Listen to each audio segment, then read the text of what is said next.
Hey guys, a new video, a new review on this game, Digimon Cyber Story.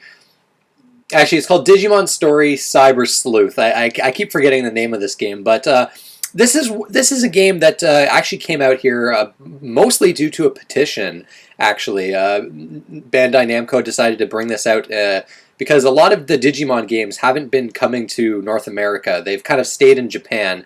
And this game, apparently, I'd heard great things about this game from NeoGAF and some other places. Apparently, this was just a really damn good RPG, and you don't even really have to love Digimon to get into this. You can, like, say, the Shin Megami Tensei series, since this game is pretty similar to those games. And yeah, this game is a huge surprise for me. I fucking love this game. I think this is a fantastic game. It took me a little over 50 hours to finish, and that's not rushing through. I actually took my time with this game and really delved deep into it. I got like 60% of the trophies in this game too. I did a lot of the side content as well. I really got into this game far more than I was expecting to. Like, it's a really enjoyable game, and I'm not what you would call a Digimon fan. I didn't grow up with the series. I was more of a Pokemon kid growing up. I watched the show for maybe a month. I collected a few of the cards, and then that was it. Pokemon was just a far more popular series, and some of the Digimon designs, I remember them from when I was a kid, but I didn't get into the series. I didn't play any of the games on the PS1. So this is a kind of a new experience for me, and honestly, this is probably one of the best monster collecting RPGs I've ever played. It's an amazing game. I'm kind of shocked how much I enjoyed this game, mostly due to gameplay. We'll get into that, but yeah, I guess we'll talk about story first off. You know, the title of the game is Digimon Story, so it actually has a story focus. This game is heavily story focused, and that there's some good and there's some bad to that. Basically, the general plot is you're kind of like an amateur hacker. You can choose a male or female character in the beginning, and you've got real-world Tokyo, and then there's a digital world where all the Digimon are and where a bunch of these hackers are. And your character, you're recruited by this woman named Kyoko of this kind of detective agency. You're recruited as a part of this agency, and you're a cyber sleuth, basically. And you kind of solve cyber crimes. And that's all I want to say, really, in the beginning. The story is very slow. It takes a long time to get going. You're doing kind of mundane kind of quests in the beginning, and it's honestly not until like chapter 10 when the actual story starts to pick up, the central mystery, which has to do like with these like eaters. They're like these type of enemy that kind of like have infested the digital world, and yeah, there's some cool. Well, no, I don't want to go into that basically, but yeah, the story doesn't really pick up until chapter 10, and I'd say it doesn't actually really get interesting, at least for me, until chapter 18. And there's 20 chapters in this game. The last two chapters are when the plot, I think when the plot starts to get interesting. There's a few twists that I actually wasn't expecting that I thought were quite surprising, but I feel like the story just takes too long to get going, and the localization isn't great. Like a lot of the writing is fairly dry at times, but at other times it's kind of humorous. There's a lot of like memes and things like that, so it's kind of awkward. There's some awkward lines of dialogue here. There's a lot of typos that I noticed, and so I feel like the game probably needed a better translation. And the characters overall aren't that great. One of the characters, Nokia, I think her name is, she's like really annoying. And there's another character, this other like male hacker guy that you come across that's kind of annoying as well. They've got a decent amount of character development, but overall I think the characters are sort of annoying. And yeah, the story, I gotta say, it was mostly boring for me. And it was one of those things where it's like, there's a lot of dialogue in this game, and a lot of different cutscenes. You got some anime cutscenes as well, and I loved the gameplay so much that these story sequences kind of got in the way for me. I was kind of wanting to rush through dialogue constantly. It's a shame, because I think that if the story was more focused, it could be actually quite good, and there are some interesting aspects to it. Especially towards the end, but I don't know. Overall, I think it's just a little boring and just unfocused overall. And then, of course, you've got the annoying characters. So, yeah, there's some good characters too, though. Kyoko, the lead character of this detective agency, I like her. But I don't know. Most of the characters I wasn't into. But gameplay, though, gameplay is where this game shines. Like absolutely phenomenal. So it's actually pretty unique. One of the big inspirations is obviously the SMT series, where you've got real-world Tokyo that you're traveling, real-world locations, Shibuya, Shinjuku, all these different kind of locations you've seen before in other games, but they're really fun to explore, and they look great. And then you've got the digital world, where you kind of have to log in through this thing called a Connect Jump. The main kind of hub is called Eden, where you have like these avatar characters. You have like people's avatars that are in there. And this is where all the dungeons are, because this game is basically a dungeon crawler. I'd call it a dungeon crawler, a turn-based RPG with, you know, dungeon crawling elements, where you're kind of going mission for mission, story mission to story mission, and then you've got some side quests you can take on like a job board, and you kind of log into this digital world, and you kind of travel throughout these dungeons. Random encounters where you'll run into battles, and here's where you're going to find the Digimon. And basically, when you get into a battle, you scan the Digimon. And you scan it until you reach 100%. And once you've scanned a Digimon to the 100% level, you can basically capture that Digimon. And if you get it up to 200%, its stats will be better if you kind of wait. And you've got like a kind of hub world called the Digilab, where you can basically organize all your Digimon. You get a farm. You can get up to 5 different farms, basically, where you get all of your Digimon, and you put them in this farm, and you can kind of feed them to kind of increase their stats. And they kind of level up more slowly if you just keep them in the farm. And your party size is quite huge in this game. You can have up to 11 Digimon, actually, and you have what's called party memory. And you start with a very small amount of party memory, where one Digimon might require 6 memory. So if you have 5, you're not going to be able to use that Digimon. So some of the more powerful Digimons, when you get them like to really high levels and they're like mega forms, they'll be like 20 memory. But by the end of the game, you have like 255 memory, so you can have like a party of 11 really strong Digimon by the end. So that's a little different compared to, say, Pokemon, which I think has 6, right? And you can have 3 out in battle at once, and you can kind of change between your Digimon that are benched. And your benched Digimon will gain experience from battle, even if they don't actually fight in the battle, which I think is amazing. Basically, the grind in this game is actually very manageable because of a few different features that the game has. And for some of the bosses, I did have to grind, but I never hated grinding in this game. It was always enjoyable because of the Digivolve system, which I'll get into now. And this is one of the reasons why this game I just love. Pokemon has a very simplistic kind of leveling up system, where, you know, one Pokemon you'll get to like level 26, and then they can evolve. And usually most Pokemon can only evolve into one different type, and then that can evolve into one different type. But the Digimon in this game can actually evolve into multiple forms. And basically, if you have a certain Digimon and you get him to the max level of 20, we'll take, for example, we'll take one of the beginner Digimon you get in the game. They start at a low level cap, so you might only be able to get them to level 20, but at that point you can Digivolve them to one of, say, 3 different Digimon, and basically they all look different, they'll have different stats, and to evolve into one of them, your Digimon might need to have 20 strength. And to get 20 strength, sometimes you might have to de-Digivolve. So there's this whole system where you can take one of your Digimons and kind of devolve it into a lower form, and it kind of keeps some stats, and its ability goes up. There's ability and then cam, and you have to kind of upgrade these different stats.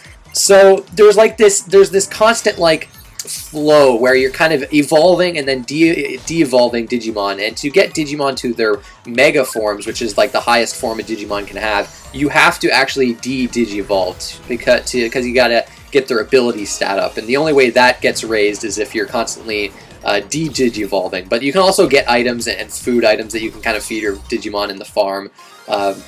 To kind of be able to get your Digimon up to the mega levels. And there's all sorts of different cool Digimon. There's different types and weaknesses you have to, of course, take into account.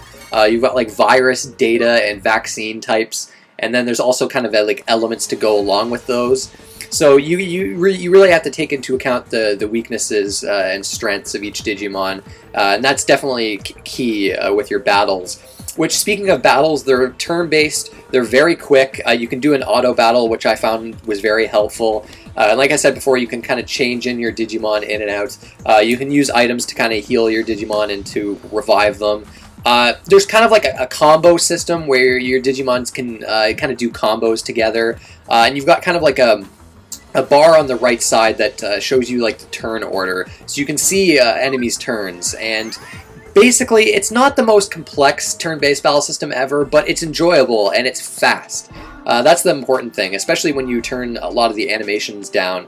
And all the Digimon, like I really like most of the designs in the game, and I like a lot of the animations too. So yeah, it's, you know, I find in a lot of monster collecting RPGs, the battle systems, sure, compared to like a traditional JRPG, they're usually not too complex, but it's probably one of the most enjoyable turn-based battle systems I've seen.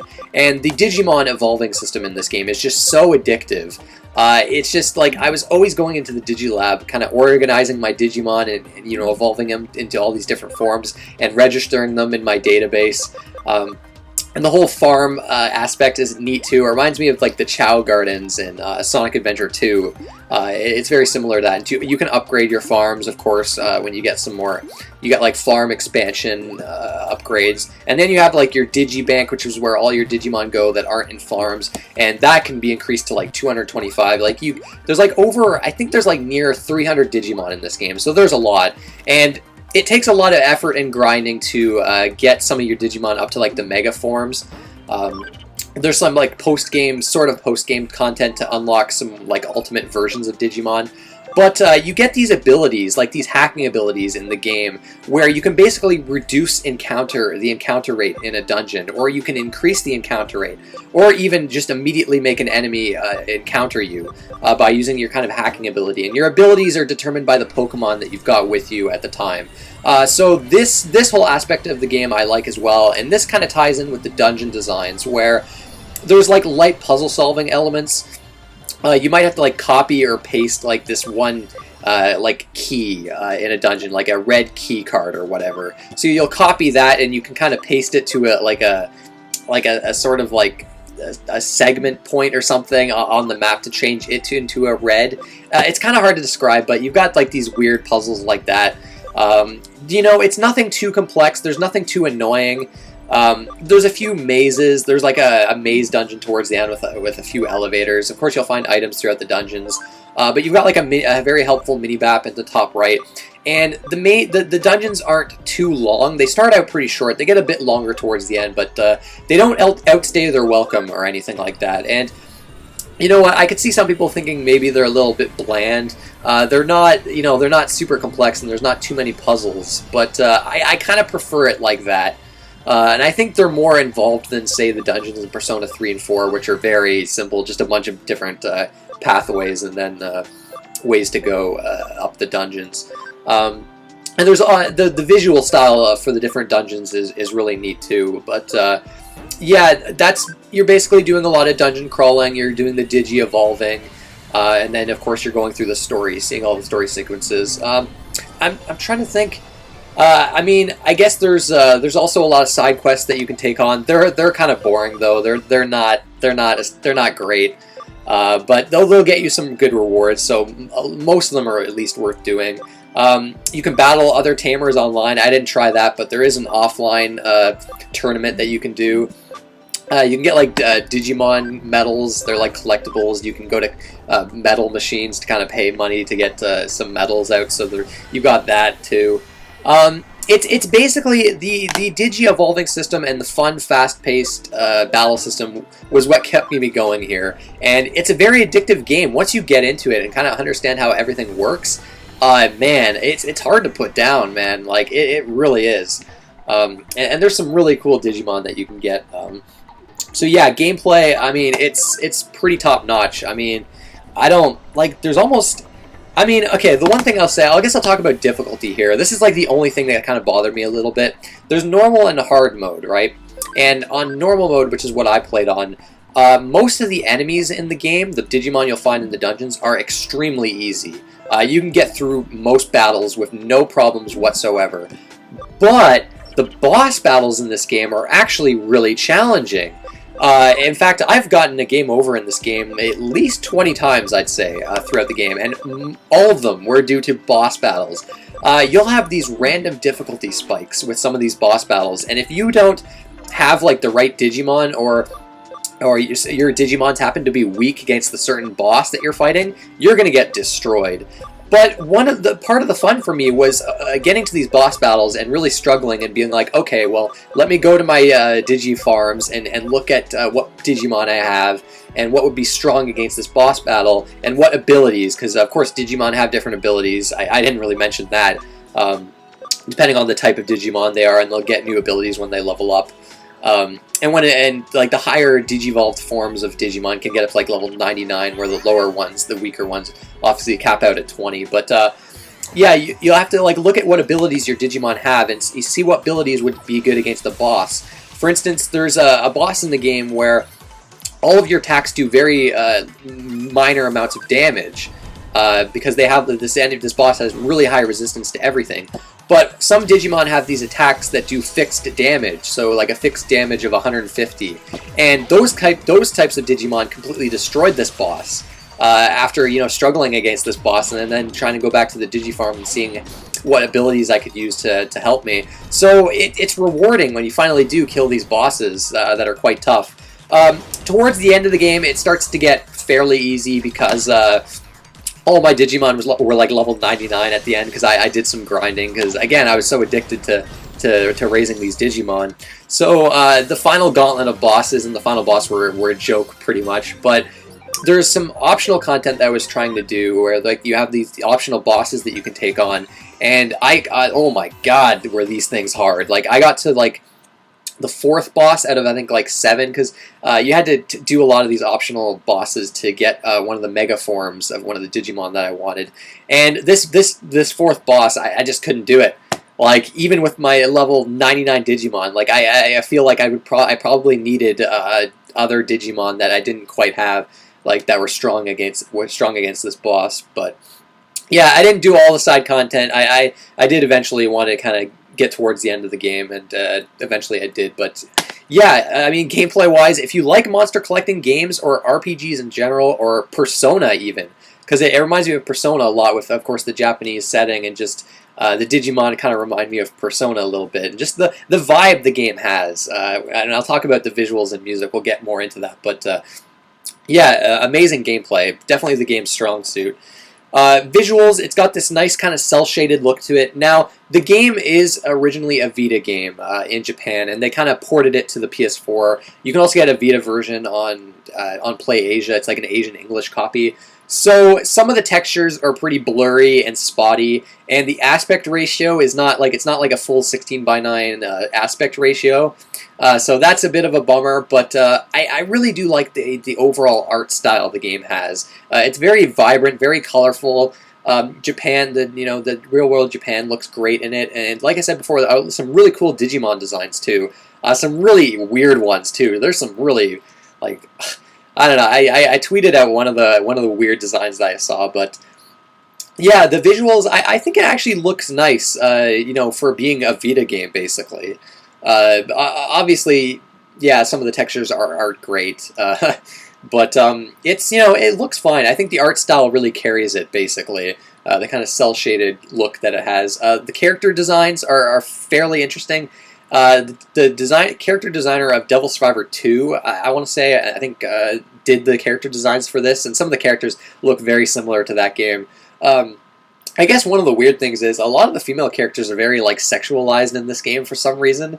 And there's a lot of like language in this game, like a lot of like hells and damns, and I think I even saw a shit, which is it's weird. Like this game seems very much aimed towards adults instead of kids, especially with the challenge of the bosses too. So honestly, it's a kind of weird actually. I always figured Digimon was kind of a kid's thing, but I don't know. This game I think appeals more to adults. It's weird, but yeah, I really do like the look of the game. The soundtrack. The soundtrack is very eclectic. It reminds me of Persona's soundtracks, and a lot of it is kind of electronic. A lot of it has pop vocals, and a lot of it have these really nice melodies. There's like some jazzy, swingy type songs. It's almost hard to describe because the songs, there's some really weird, warped, like messed up songs in here too. It's a very eclectic soundtrack. Like it gives me some Persona vibes, but I think it kind of, I don't know, it kind of fits the game. It's really hard to describe this soundtrack, but some of the songs I think are a little too weird and kind of strange. Some of them are a little dull. But some of them are amazing. There's a song that plays in the final dungeon that is just really catchy and really upbeat and just like really stuck with me. And there's some other pretty good songs in here too. So I mean, overall, I'm actually come away. I'm kind of impressed with the soundtrack. Actually, I think it's quite good, which I was not expecting at all. I was expecting kind of a subpar soundtrack, but it's good. Voice acting, okay. So this game, you can tell they didn't want to spend too much money bringing this to North America. So there's no English dub here. It's only Japanese, and I had to turn it off. It was mainly due to Nokia, the voice actress for her. I don't know what it is with Japanese dubs, but I find a lot of female characters have their voices are way too high pitched, like this really shrieking high pitched voice that I couldn't deal with it. I had to turn off the voices. It's a shame because the rest of the voices, from what I heard, seemed fine. Although I'm not the best judge of Japanese voices, but yeah, it's a bit disappointing. I do wish there was an English dub, so I was just kind of had to read a bunch of text going throughout the game. And like I said before, the translation is not great. There's a lot of typos I saw and weird oddities like that. But I do wish there was kind of English voice acting, but at the same time, it's not a big deal. Like that's not a huge deal breaker, and it wasn't even a huge deal for me that I had to turn off the voice acting completely. But just know that when you do, if you are interested in this game, there's no English dub. But yeah, I mean that about covers it. Actually, this review's actually longer than I thought. I'll put up gameplay too. So you can see kind of what it looks like and what the battles kind of look like. But big surprise for me. I love this game. It's probably going to make my Game of the Year list. I know it's a bit early. We're only in February, but I don't know. This game really impressed me. I gotta say, and if more Digimon games come out here, I might have to take a good look at them because yeah, I really had a good time with this one. Highly recommended if you're looking for something a little different, or if you're in the mood for like a monster collecting RPG with an addictive kind of monster collecting element to it, and an evolving system to it. I think this is better than like a lot of the Pokemon games. I think the Pokemon games are kind of getting a little stagnant, but this is I don't know. This I think it's just from a gameplay standpoint is just a lot better. But yeah, great game. That's it, guys. I want to thank you for watching, and I'll see you next time.